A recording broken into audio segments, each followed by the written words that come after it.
Hey guys, John Clark here, licensed counselor, group practice owner, and a guide for therapists trying to build a better business without all the overwhelm.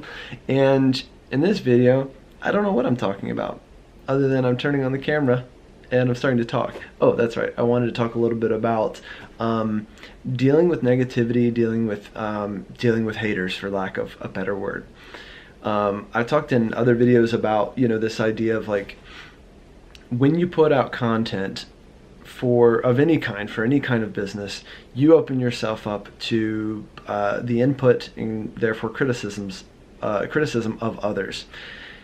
And I think that's one of the downsides of putting out content and leaving comments on, making videos so that people can leave comments. You don't have to, but most videos you're going to allow comments and you're going to see what people say, and hopefully most people play nice, but then some people won't.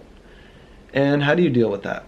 How do you deal with those haters? Well, first of all, I think you embrace that it's going to happen. You embrace that because you're putting something out there, there's going to be haters. There's going to be people that have negative reactions, have negative feedback, and are just downright mean. Does that mean you shouldn't put stuff out there? No. It means you should keep putting stuff out there, because it's also just a limited view of reality. It's a limited view of the real world and of the population.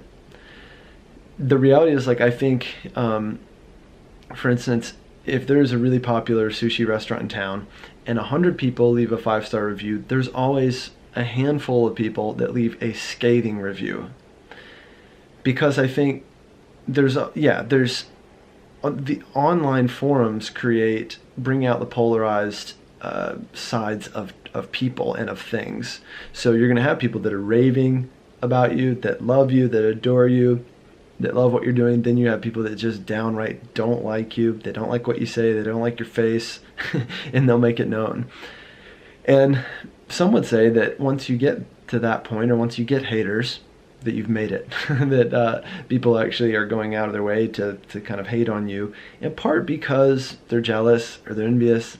They don't like what you've been able to achieve or kind of build on your own, and so they talk bad about you, either behind your back or sometimes to your face. And I think the best thing you can do is just to see it as something that's really about them and not about you. The therapist in me says, well, see it as, transference, countertransference, right? It's really something about them, some insecurity about them that is coming out and is making it hard for them to see you accurately. So they start projecting their stuff onto you, and it's not really about you. It's not really your problem. The other, I think, way to deal with it is just to think a little bit about, is there a grain of truth in any of this? Is any of the feedback that they're giving me here, is it valid, and are they saying something that that could actually help me, or help me grow, or help me realize something, or improve what I'm doing?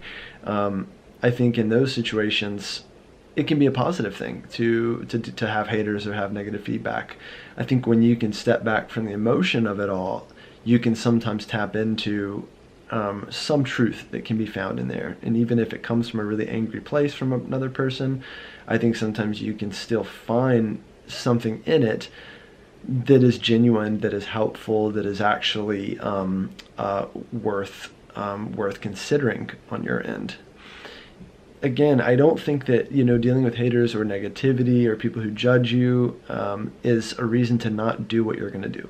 I think it is quite the opposite. It is a reason to keep doing what you're going to do and put your stuff out there regardless. So again, the best thing to do is to slow down, understand it as usually countertransference or projection, set your feelings aside about it, usually take some time away from it, look for any grain of truth in it, and if there is, integrate that feedback and do better on your end, and then move on with your life. And don't hold that grudge, and don't focus too much on the negativity or on the haters. I think that's the other part. We get to choose what we focus on, and you can choose to focus on the positive. You can choose to focus on the people who appreciate you and value you and enjoy you and your content and your videos and whatever you're doing. And when you focus more on those people, that's what will really keep you going. That's what will help you get out of bed in the morning over and over again and continue to do what you're doing. Otherwise, I think if you focus on all the bad stuff, you focus on the negativity, then you're liable to really get stuck, get burnt out, and start to resent whatever you're doing, start to resent your business, your clients, whoever you're serving, whatever you're selling, etc. So I think you have to choose what to focus on, and as you grow as a person and a business owner, you have to really get better at choosing what to focus on. That's ultimately what I think helps you really advance yourself in a meaningful way. So I hope this video was helpful to you. I hope it was topical to what's going on in your business and in your life. As always, you can subscribe to the channel if you want to watch more videos like this, and you can always head to thejohnclark.com to get in touch with me if I can help you in any way. thejohnclark.com to get in touch with me. Hope you enjoyed this video, and I'll see you for the next one. Cheers.